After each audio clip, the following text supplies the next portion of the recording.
کہ جو کم یا زیادہ محسوس نہیں ہوتا۔ اس کے بعد آتی ہے روانی و برجستگی۔ روانی جیسے آپ کہتے ہیں کہ دریا رواں دواں ہے، ایسی روانی ایسی تحریر کو کہتے ہیں جس میں آپ کو کہیں بھی جھول نظر نہ آئے، آپ مصنف لکھتا ہو تو لکھتا ہی چلا جائے۔ برجستگی بے ساختگی، محققانہ انداز یعنی تحقیق والا انداز ہے، ایسا نہیں ہے کہ انہوں نے ادھر ادھر کی باتیں لکھ دی ہیں، تحقیق کر کے لکھتے تھے۔ غنائیت یعنی نغمگی کا احساس ہوتا ہے۔ شعریت، شعریت عربی زبان میں جیسے شعر جو ہے اسم مشتق کے ساتھ یہ تے لگانے سے اسم کیفیت بن جاتا ہے، جیسے آپ اردو میں لیں برا سے برائی اسم کیفیت بن گیا، اچھا سے اچھائی، انسان سے انسانیت، تو یوں ہی یہ شعر سے شعریت ایک اسم کیفیت بنایا گیا ہے، یعنی یہ شعر کی ہی کیفیت ہے۔ شعریت ان کے اسلوب بیان کی نمایاں خصوصیات ہیں۔ اسلوب بیان جو ان کا بیان کرنے کا انداز تھا، اسلوب انداز کو کہتے ہیں، تو یہ ساری ان کی تحریر کی خصوصیات ہیں۔ شبلی کی تمام ادبی کاوشوں سے قطع نظر، یعنی قطع نظر کا مطلب ما سوا یا علاوہ ہے، یعنی اگر ان کی تمام ادبی کاوشوں کو ایک طرف رکھ دیں تو ان کا سب سے بڑا ادبی کارنامہ ان کا انداز بیان ہے، یعنی یہ ساری خصوصیات نہ بھی ہوتی تو ایک خصوصیت جو ہے ان کی وہ سب پر بھاری ہے، وہ کیا ہے؟ ان کا کوئی بھی چیز بیان کرنے کا ایک انداز ہے جو ان کی تحریر سے جھلکتا ہے، نظر آتا ہے۔ تو یہاں پر تصانیف ہیں جو کہ آپ کو ہر مصنف کے تعارف کے آخر میں ملیں گی۔ شبلی کی متعدد تصانیف ہیں۔ اہم تصانیف کون سی ہیں؟ متعدد کا مطلب بہت زیادہ ہیں، لیکن یہاں پر کچھ تصانیف اہم جو ہیں ان کا ذکر کیا گیا ہے۔ شعر العجم 5 جلدیں ہیں اس کی، الفاروق، المامون، سیرت النعمان، الغزالی، سوانح مولانا روم، سفرنامہ روم و مصر و شام اور سیرت النبی صلی اللہ علیہ وآلہ وسلم شامل ہیں۔ اب آتے ہیں سبق کی طرف۔ تو سبق جو ہے اس کے کچھ تدریسی مقاصد ہیں جو انشاءاللہ تعالیٰ سبق پڑھتے ہوئے پورے ہوں گے۔ آپ ایک دفعہ ایک نظر دیکھ بھی لیجئے گا انہیں، تو ہم کیونکہ اس میں ویڈیو طویل ہوتی جائے گی اس لیے سبق کا آغاز کرتے ہیں۔ یہ اس وقت جب کہ دعوت حق کے جواب میں ہر طرف سے تلوار کی جھنکاریں سنائی دے رہی تھیں۔ بچوں اس فکرے کو دیکھیں میں جو یہ بیان کر رہی ہوں، سبق کی سلیس، اس کو اچھی طرح سے سنیں، اپنی بک سامنے رکھیں۔ اس کا مقصد کیا ہے؟ اس کا مقصد یہ کہ جب آپ کو سلیس آئے تو آپ کو اس کی اچھی طرح سے سمجھ آئے۔ دوسرا مقصد اس کا ہے کہ آپ کو خلاصہ خود سے لکھنا آ جائے۔ بھلے آپ خلاصہ پڑھیں، اچھی طرح سے پڑھ کے جائیں، لیکن آپ کو خلاصہ تبھی لکھنا آئے گا اگر آپ کو سبق کی سمجھ ہوگی اور اس کی کہانی آپ نے ذہن نشین کی ہوگی۔ اب یہاں دیکھیں ایک فقرہ ہے جہاں سے سبق شروع ہو رہا ہے، لیکن اس فقرے کو آپ جب تک غور سے نہیں دیکھیں گے یا یہ نہیں دیکھیں گے انداز کیا ہے، کہاں سے سٹارٹ کیا ہے، یہ کس چیز کے بارے میں ہے، تب تک آپ نہیں لکھ سکیں گے۔ تو یہ ہجرت نبی صلی اللہ علیہ وآلہ وسلم کا واقعہ بیان کیا گیا ہے اور اس کا آغاز کس طرح سے کیا گیا ہے کہ یہ اس وقت کی بات کی جا رہی ہے جب دعوت حق یعنی اسلام کی دعوت کے جواب میں ہر طرف سے تلوار کی جھنکار کہتے ہیں تلواروں کے ٹکرانے کی آواز کو۔ تو جب دعوت حق دی جا رہی تھی نبی صلی اللہ علیہ وآلہ وسلم کی طرف سے، تو اس کے جواب میں بجائے اس کے کہ وہ دعوت قبول کی جاتی، آپ صلی اللہ علیہ وآلہ وسلم کی دشمنی پر اتر آئے تھے کفار۔ جھنکاریں سنائی دینے کا مقصد یہ ہے کہ وہ آپ سے دشمنی کر رہے تھے، آپ کے دشمن ہو گئے، یعنی انہوں نے تلواریں نکال لیں آپ پر۔ حافظ عالم نے مسلمانوں کو دارالامان مدینہ کی طرف رخ کرنے کا حکم دیا۔ حافظ عالم سے مراد دنیا کی حفاظت کرنے والا، تو اس سے مراد اللہ تعالیٰ ہے۔ اللہ تعالیٰ نے مسلمانوں کو دارالامان یعنی امن والے گھر مدینہ کی طرف ہجرت کرنے کا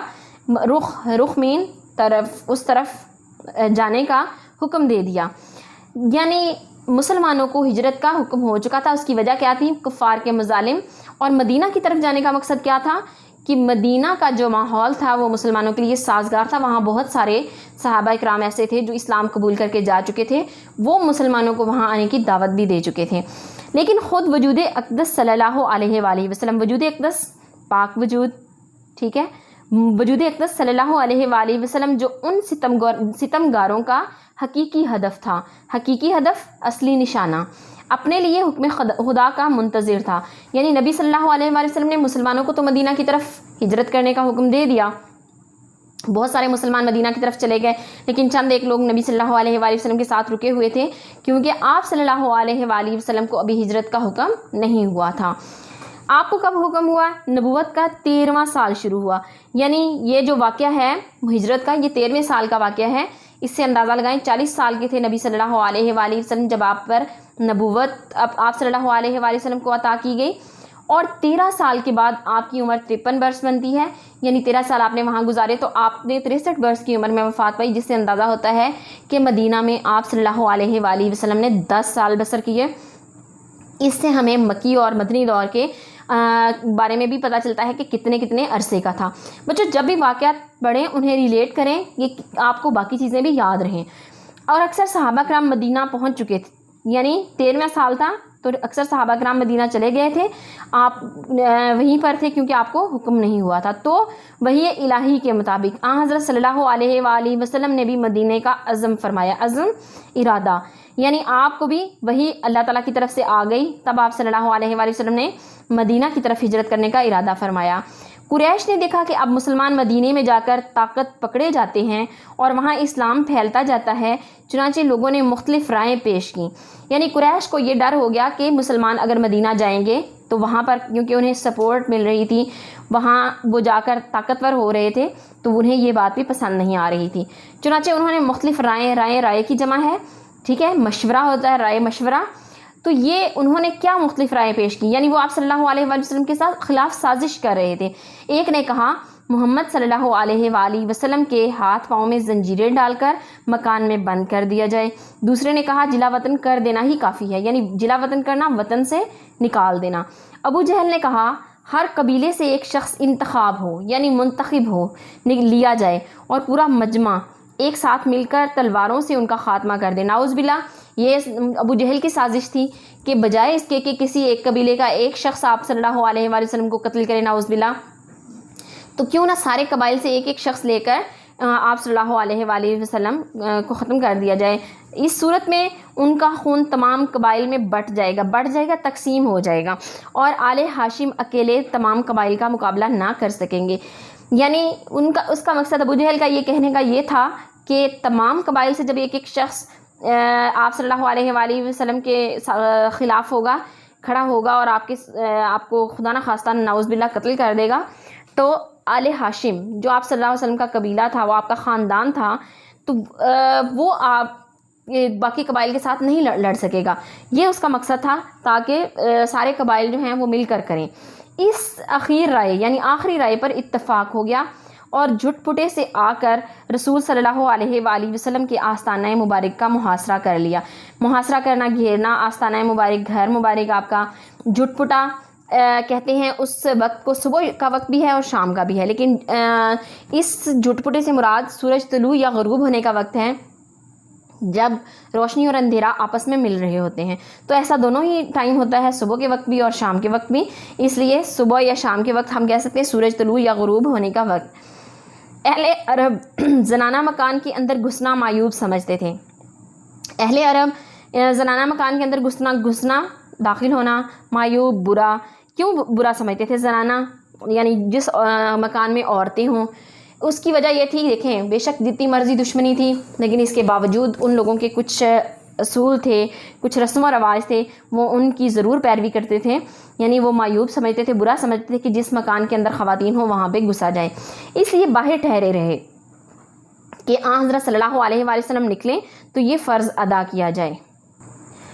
یعنی ان کا خیال تھا کہ نبی صلی اللہ علیہ وآلہ وسلم جیسے ہی باہر آئیں گے تو ہم ان کے ساتھ خدا نہ خواستہ برا سلوک کریں گے، انہیں قتل کر دیں گے، تو رسول صلی اللہ علیہ وآلہ وسلم سے قریش کو اس درجہ عداوت تھی، یعنی اس قدر دشمنی تھی، عداوت دشمنی، تاہم آپ صلی اللہ علیہ وآلہ وسلم کی دیانت پر یہ اعتماد تھا، بھروسہ تھا کہ جس شخص کو کچھ مال یا اسباب امانت رکھنا ہوتا تھا آپ صلی اللہ علیہ وآلہ وسلم ہی کے پاس لا کر رکھتا تھا۔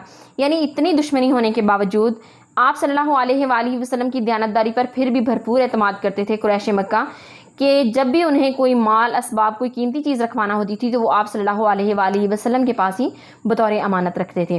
اس وقت بھی آپ کے پاس بہت سی امانتیں جمع تھیں، یعنی کس وقت کی بات کی جا رہی ہے؟ ہجرت کے وقت، یا حالانکہ وہ آپ کے سخت دشمن تھے، اس کے باوجود بھی ان کی بہت ساری امانتیں آپ صلی اللہ علیہ وآلہ وسلم کے پاس جمع تھیں۔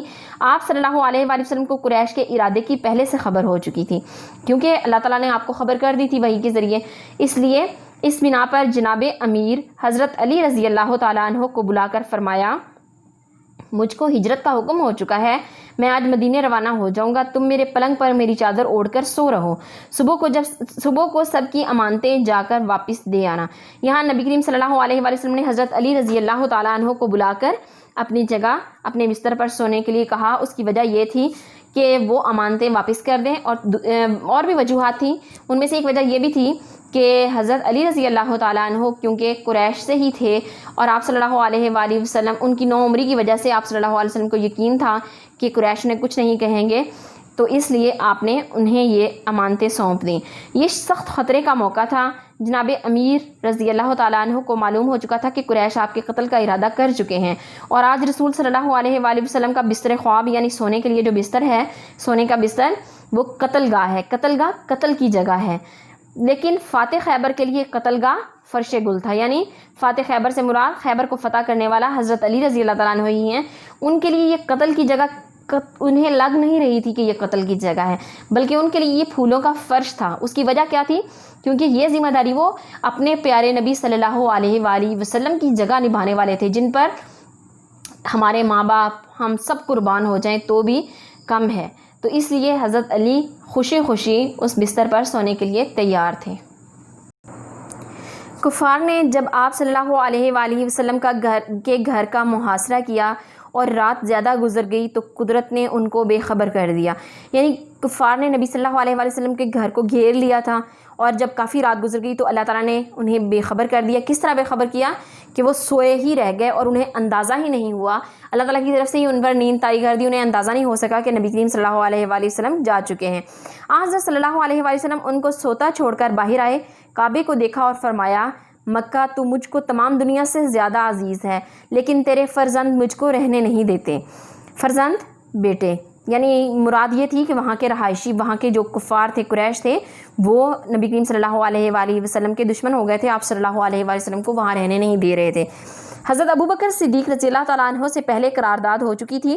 قرارداد مطلب ان کے ساتھ فیصلہ یہ ہو چکا تھا ان کے ساتھ مل کے کہ آپ صلی اللہ علیہ وآلہ وسلم اور حضرت ابوبکر صدیق صبح روانہ ہو جائیں گے۔ دونوں صاحب پہلے جبل ثور کے غار میں جا کر پوشیدہ ہو گئے۔ پوشیدہ ہونا، چھپ جانا۔ جبل ثور، جبل کہتے ہیں پہاڑ کو، ثور پہاڑ، یعنی آپ صلی اللہ علیہ وآلہ وسلم اور حضرت ابوبکر غار ثور میں جا کر چھپ گئے۔ یہ غار آج بھی موجود ہے اور بوسہ گاہ خلائق ہے۔ بوسہ گاہ خلائق مخلوق کے لیے بوسہ دینے کی جگہ، مطلب کہ مخلوق اس کو آج بھی، لوگ اس کو آج بھی مقدس مانتے ہیں اور اس کی زیارت کے لیے جاتے ہیں۔ حضرت ابوبکر صدیق رضی اللہ تعالیٰ عنہ کے بیٹے عبداللہ جو نوخیز جوان تھے، نوخیز جوان نئے جوان ہوئے تھے، شب کو غار میں ساتھ ہوتے، صبح منہ اندھیرے شہر چلے جاتے اور پتہ لگاتے کہ قریش کیا مشورے کر رہے ہیں، یعنی وہ آپ صلی اللہ علیہ وآلہ وسلم کے لیے جاسوسی کرتے تھے۔ جو کچھ خبر ملتی شام کو آ کر حضرت صلی اللہ علیہ وآلہ وسلم سے عرض کرتے۔ حضرت ابوبکر صدیق رضی اللہ تعالیٰ عنہ کا غلام کچھ رات گئے بکریاں چرا کر لاتا اور آپ اور حضرت ابوبکر ان کا دودھ پی لیتے۔ 3 دن تک صرف یہی غذا تھی۔ یہ تو بعض روایات میں ہے نا کہ یہی غذا تھی، لیکن ابن حشام نے لکھا ہے کہ روزانہ شام کو اسماء رضی اللہ تعالیٰ عنہ گھر سے کھانا پکا کر غار میں پہنچا آتی تھی۔ اس طرح سے 3 راتیں غار میں گزاری۔ یعنی کچھ روایات میں یہ ہے کہ حضرت ابوبکر صدیق کا غلام بکریاں لے جاتا اور دودھ پی کر گزارا کرتے تھے، لیکن بعض روایات میں حضرت اسماء کا بھی ذکر ہے، جن میں سے ایک روایت ابن حشام کی بھی ہے۔ تو انہی حالات میں آپ صلی اللہ علیہ وآلہ وسلم اور حضرت ابوبکر صدیق نے 3 راتیں اس میں غار ثور میں گزاری۔ صبح قریش کی آنکھیں کھلیں۔ یہ اس دن صبح کی بات ہے جب نبی صلی اللہ علیہ وآلہ وسلم مکہ سے روانہ ہو چکے تھے مدینہ کے لیے۔ تو صبح قریش کی آنکھیں کھلی تو پلنگ پر حضرت صلی اللہ علیہ وآلہ وسلم کی بجائے جناب امیر تھے، یعنی حضرت علی رضی اللہ تعالیٰ عنہ تھے۔ ظالموں نے آپ کو پکڑا اور حرم میں لے جا کر تھوڑی دیر محبوس رکھا اور چھوڑ دیا۔ محبوس قید، وہی بات ہوئی جو نبی صلی اللہ علیہ وآلہ وسلم کے خیال میں تھی کہ حضرت علی کے ساتھ وہ کچھ برا نہیں کریں گے۔ پھر حضرت صلی اللہ علیہ وآلہ وسلم کی تلاش میں نکلے، ڈھونڈتے ڈھونڈتے غار کے دہانے تک آ گئے، یعنی دہانہ منہ کو کہتے ہیں۔ تو وہ اس جگہ تک پہنچ گئے جہاں نبی صلی اللہ علیہ وآلہ وسلم پوشیدہ تھے حضرت ابوبکر کے ساتھ۔ آہٹ پا کر حضرت ابوبکر صدیق رضی اللہ تعالیٰ عنہ غم زدہ ہوئے،